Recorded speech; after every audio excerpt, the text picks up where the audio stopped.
Good morning to all of you. We are going to start the topic globalization. Today we are going to discuss the term globalization. Globalization क्या होता है? जैसा कल हम बात कर रहे थे कि international business, when we are having the trade beyond the boundaries, then it is known as the international business. हम एक देश से दूसरे देश में या एक बाउंड्री से, एक पॉलिटिकल रीजन से जब दूसरे पॉलिटिकल रीजन में कमोडिटीज और सर्विसेज का ट्रांजैक्शन करते हैं, ट्रेड करते हैं, तो उसको इंटरनेशनल बिजनेस कहते हैं। लेकिन यही ट्रेड और services sometimes they are restricted. Globalisation is a word which is boundaryless। जब रिस्ट्रिक्शंस मिनिमाइज कर दिए जाते हैं, रिस्ट्रिक्शंस को हटा लिया जाता है या कम कर दिया जाता है, तो वो एक ग्लोबलाइजेशन का प्रोसेस कहलाता है। वास्तव में ग्लोबलाइजेशन की डेफिनीशन क्या होती है?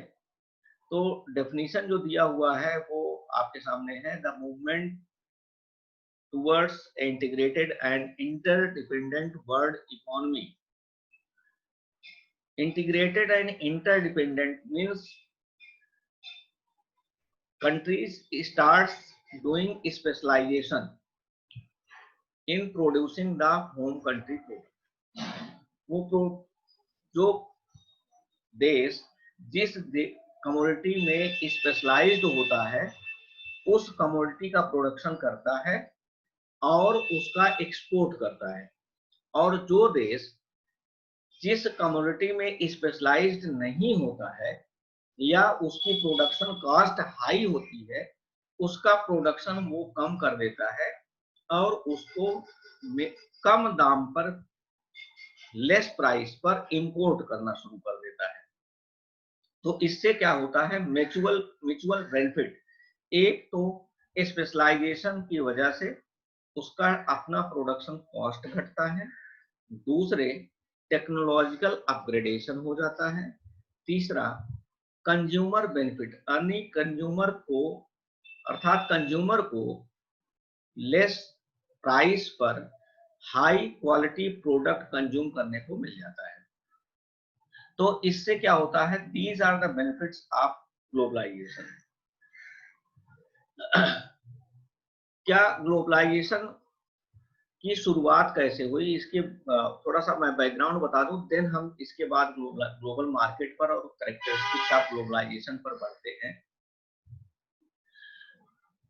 हमने आपको बिजनेस एनवायरनमेंट जब पिछले सेमेस्टर में पढ़ा रहे थे तो उस समय बताया था कि इंडिया में ग्लोबलाइजेशन की शुरुआत होती है 6 5-year प्लान से। 6 5-year प्लान में कुछ चीजें इन रिटन की गई थी। although it was not a declared phenomena or declared policy towards globalization, but it is supposed that this is assumed to be a global market, towards a step towards global market। क्या किया गया था?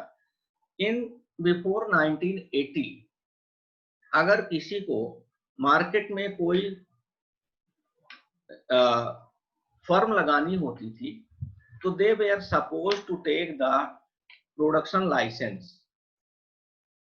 Production licence के लिए अब सबसे पहले तो लाइसेंस ले, लाइसेंस लेने के बाद अगर मान लीजिए उन्हें टेक्नोलॉजी इंपोर्ट करनी है या उनके पास टेक्नोलॉजी नहीं है, टेक्नोलॉजी बाहर से मंगानी है, तो they were suppose to take the import licence.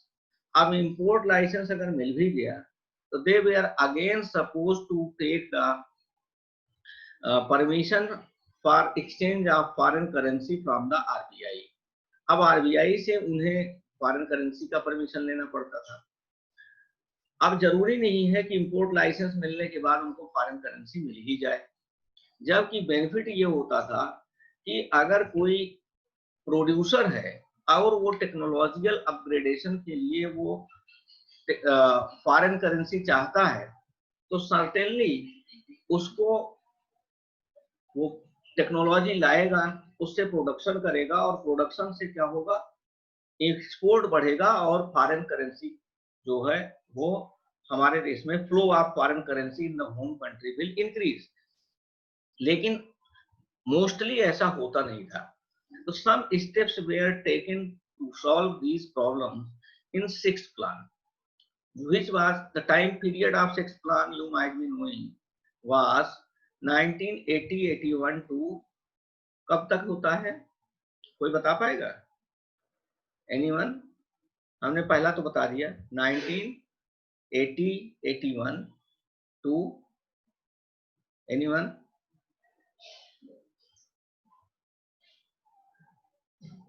नहीं, कोई नहीं जानता? Divya, Pradeep? Yes sir. 85। Yes. 85 नहीं, 84-85 है, 84-85 है। ठीक है ना? तो some steps were taken Yes. towards this reform. क्या क्या किया गया था आप लोगों को शायद अगर याद करिए, रिकॉल करिए, तो हमने बताया था कि मार्केट का ब्रॉड बाइंडिंग कर दिया गया था।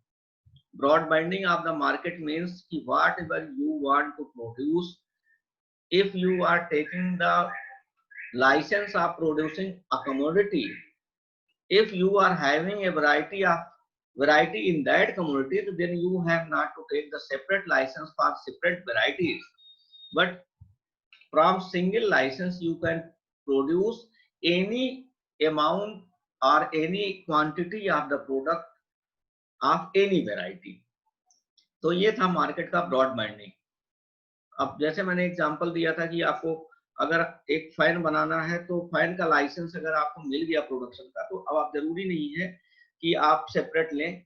आप सीलिंग फैन बनाए, टेबल फैन बनाए, एग्जॉस्ट फैन बनाए, टर्बो फैन बनाए, कोई फैन बनाए, but once you have taken the licence of fan then it is okay. तो this was the broad binding of the market. Passbook scheme शुरू की गई कि अगर if you are exporter, then whatever amount you are exporting and getting the foreign currency, that will be written in your passbook. And if you are having a import license for importing raw materials or technology, then you will be given the priority to have the import, and for the 40% of total written amount in your passbook will need not to take any permission or any license, import license from any authority, and for the rest 60% of amount you have to take the permission। तो ये दो चीज हुआ passbook scheme. और third ये था कि जैसे हमने आपको बताया कि 80 के पहले क्या होता था कि पहले आप प्रोडक्शन लाइसेंस लीजिए, फिर इंपोर्ट लाइसेंस लीजिए, फिर आरबीआई के पास जाइए, फिर इन्वायरमेंट मिनिस्ट्री के पास जाइए। This was the step towards a globalization, तो towards a license राइज। तो इसमें क्या कर दिया गया, सिंगल विंडो सिस्टम कर दिया गया कि अप्लाई एट ए प्लेस, और वहीं से आपको सारे क्लियरेंस मिल जाएंगे। और सबसे बड़ा ग्लोबलाइजेशन की तरफ जो एक स्टेप था सिक्स्थ प्लान में, वो ये था कि we were having a problem,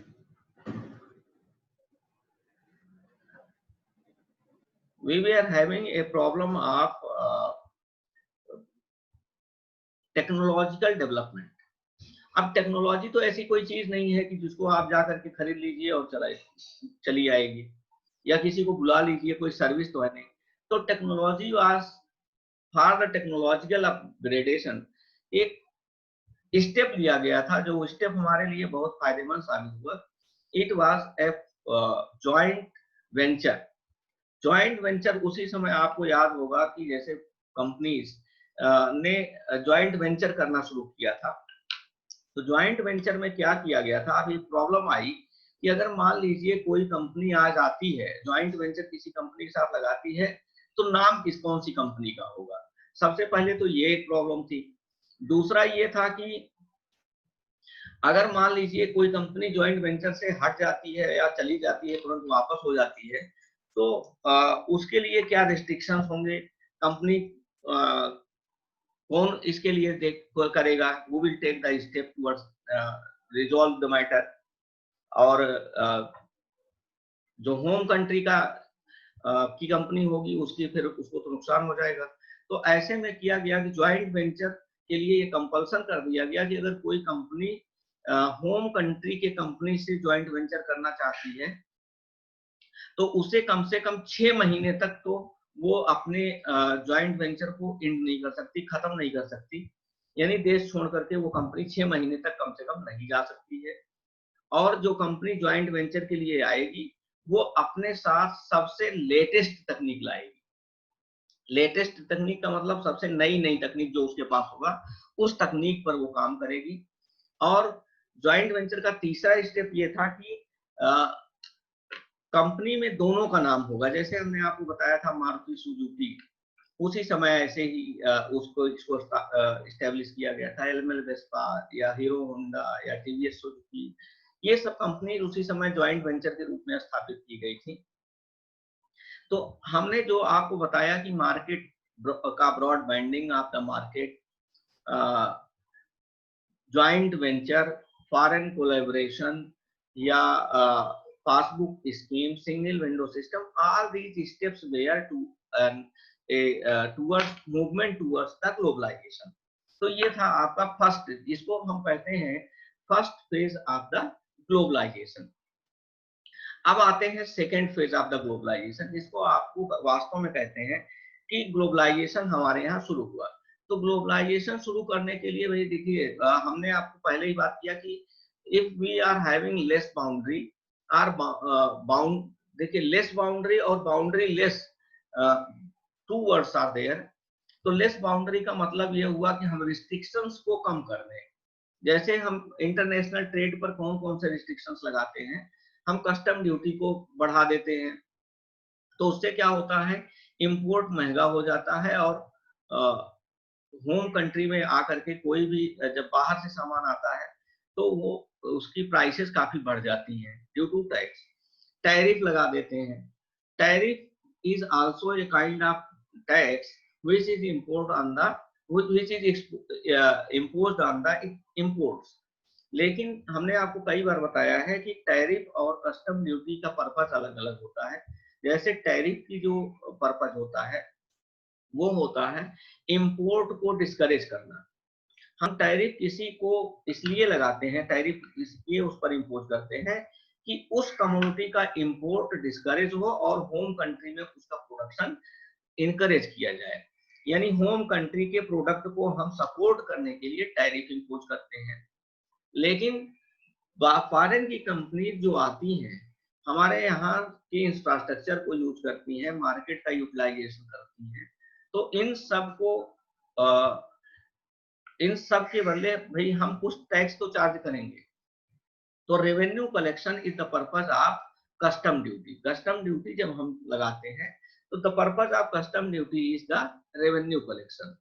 वहां पर हम इंपोर्ट को डिस्करेज नहीं करते। कारण देखिए, टैरिफ और कस्टम ड्यूटी में एक और बेसिक डिफरेंस है। कस्टम ड्यूटी अगर मान लीजिए हमने 10% लगाया, 10% हमने कस्टम ड्यूटी इम्पोज किया, तो वो सब तरह के प्रोडक्ट पर, जितने भी प्रोडक्ट हम इंपोर्ट कर रहे हैं सब पर 10% की कस्टम ड्यूटी लगेगी। चाहे वो प्याज हो, चाहे वो कंप्यूटर हो, चाहे वो कार हो, चाहे वो कोई कपड़ा हो या कोई और कंज्यूमर प्रोडक्ट हो या कंप्यूटर हो। लेकिन टैरिफ अगर लगाएंगे तो हो सकता है कि फूड आइटम्स पर टैरिफ ना लगता हो। ऐसा हो सकता है कि कंप्यूटर आइटम्स पर नेसेसरी प्रोडक्ट है तो उस पर 25% ही टैरिफ लगता हो। ऐसा भी हो सकता है कि मान लीजिए कोई ऐसा प्रोडक्ट है जिसको हम लग्जरियस आइटम मानते हैं, मान लीजिए कार है, हो सकता है उस पर 100% 200% टैरिफ हो। तो टैरिफ रेट जो है वो अलग अलग प्रोडक्ट पर अलग अलग तरह से लगाया जाता है। There are certain categories for the tariffs. तो ये अंतर है।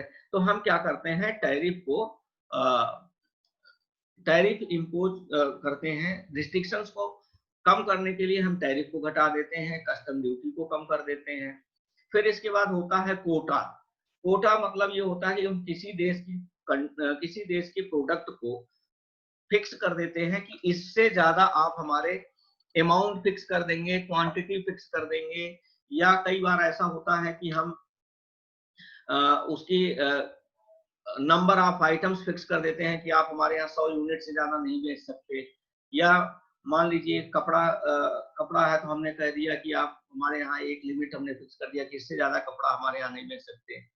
या मान लीजिए हमने फिक्स कर दिया कि मसाले है तो उसका एक फिक्स कर दिया कि इससे ज्यादा हमारे यहाँ नहीं बेच सकते। तो ये कोटा होता है कि हम अलग अलग देशों के लिए अलग अलग कोटा फिक्स कर दें। मान लीजिए हमारे अमेरिका से ट्रेड रिलेशन अच्छे हैं तो हमने उनके लिए ज्यादा कोटा रखा है कि मतलब वो हमारे यहाँ 100 प्रोडक्ट बेच सकते हैं। हमारे चाइना से ट्रेड रिलेशन खराब है तो हमने उनसे कहा भाई आप हमारे यहाँ 25 प्रोडक्ट ही बेच सकते हैं। देखिए 100% रिस्ट्रिक्शन तो लगा नहीं सकते due to some international collaborations and sub international rules and regulations.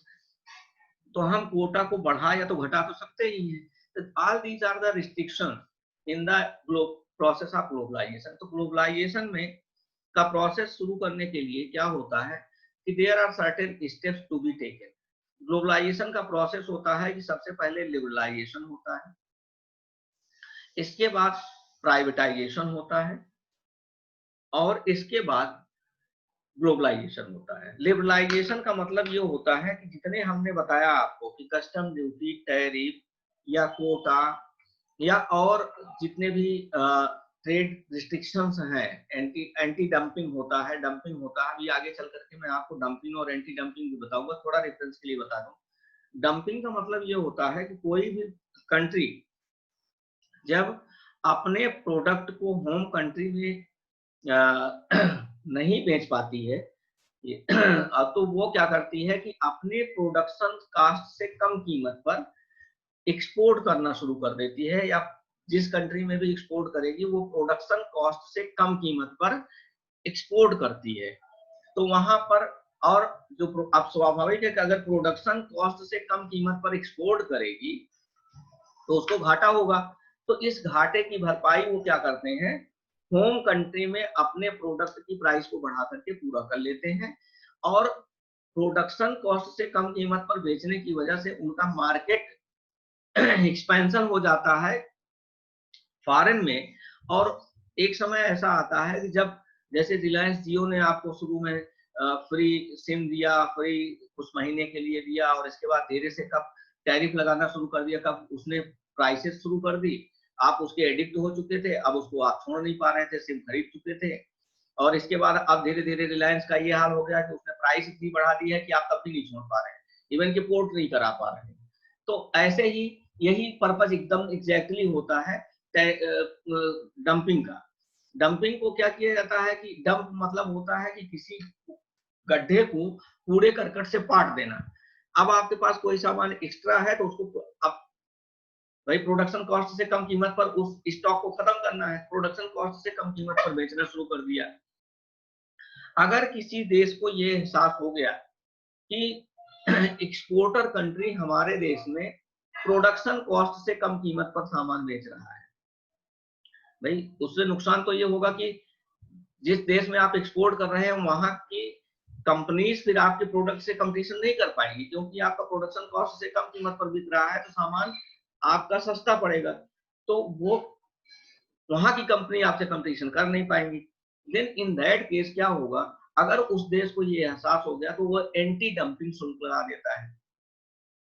कई बार ट्रेड रिलेशंस में जब प्रॉब्लम्स होती हैं तो उस ट्रेड रिलेशंस की वजह से, जैसे आजकल चाइना और इंडिया में हो रहा है कि एक थोड़ा गर्म माहौल है, तो इस परिस्थिति में भी कई बार कंट्रीज एंटी डंपिंग शुल्क लगा देती है, डंपिंग शुल्क लगाती है, एंटी डंपिंग। तो अब इसमें इसके बाद अब चाइना को लगा दे, वाह इंडिया की इतनी हिम्मत कि हमारे प्रोडक्ट पर उसने एंटी डंपिंग चार्ज लगा दिया, तो वो क्या करेगा, इंडिया के प्रोडक्ट पर अनावश्यक कुछ चार्ज लगाना शुरू करेगा। भाई वो भी कुछ न कुछ तो रिएक्शन में कदम उठाएगा। तो then it is known as the countervailing duty. अब इतनी जितनी चीजों को मैंने आपसे नाम लिया है, anti dumping, countervailing, custom, tariff, quota, all these are the restrictions in the process of globalisation. तो जब 1990 में 1990 में 90-91 में हमने ग्लोबलाइजेशन की प्रोसेस शुरू किया, तो हमने सबसे पहले यही एक प्रोसेस शुरू किया कि इन सारे रिस्ट्रिक्शंस को हटाया जाए। मजबूरी क्या थी? उस समय इंडिया के पास मजबूरी ये थी कि हमारे पास इंपोर्ट करने के लिए केवल 2 वीक का फॉरेन करेंसी बची हुई थी। यूरोपीय यूनियन ने कहा था हम ट्रेड इनवार्ड करेंगे, जहां से हमारा सबसे ज्यादा ट्रेड होता था। गल्फ वार चल ही रहा था 1990 में, तो गल्फ से हमारे सबसे ज्यादा फॉरेन करेंसी का सोर्स होता था इनकम का। तो